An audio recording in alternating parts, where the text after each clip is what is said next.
কেউ যদি থাকেন যত টাকা লাগে ভাই, 5 লাখ 3 লাখ 2 লাখ যা লাগে সত্যি কথা আমি দিব ভাই, যা লাগে 5 লক্ষ টাকা লাগে আমি দিব ভাই। আমি তারপর অভিষেক ফাইনাল দেখবো, মানে ডুবের ভিসা যদি কেউ দিতে পারে না, মানে 5 লক্ষ টাকা দিলাম ভাই। আমার 3টা গাড়ি আছে, একটা গাড়ি কালকে বেচালাম ভাই, একটা বেচালাম এই মুহূর্তে হাতে টাকা নেই, কিন্তু গাড়ি বেচলেই 50,000 টাকা লস দিল, গাড়ি বেচলো, আমার সমস্যা নাই ভাই। আমি 3 লাখ 4 লাখ 5 লাখ যা লাগে সত্যি বলতেছে আমি দিব ভাই।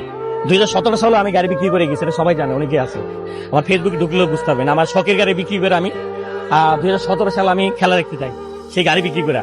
গাড়িগুলো ফ্যাক্ট না ভাই, আমার 3টা গাড়ি আছে, একটা বেচালাম ভাই, একটা বেচালাম। যদি 4 লাখ 5 লাখ লাগবে, আমি 5 লাখ টাকা লাগলো আমি দিব। আমার ভিসাটা যদি কেউ করে দেন, বিসিবির মায়া দেওয়ার কিছুই নাই, তাদের মায়া দয়া কোনো কিছুই নাই। তাদের মায়া দয়া থাকলে আমার মতো একটা মানুষের ভিসা করে দিত 10-15 বছর যাবতীয় ক্রিকেটের সাথে আছে। না হলেও 50 থেকে 80 জন মানুষের ভিসা হয়েছে, আমার ভিসাটা কেন দিল না ভাই, কেন করলো না? অনেক বেশি আবেগতাড়িত হয়ে গেছেন, কথা বলতে পারছেন না। জয়টা আসলে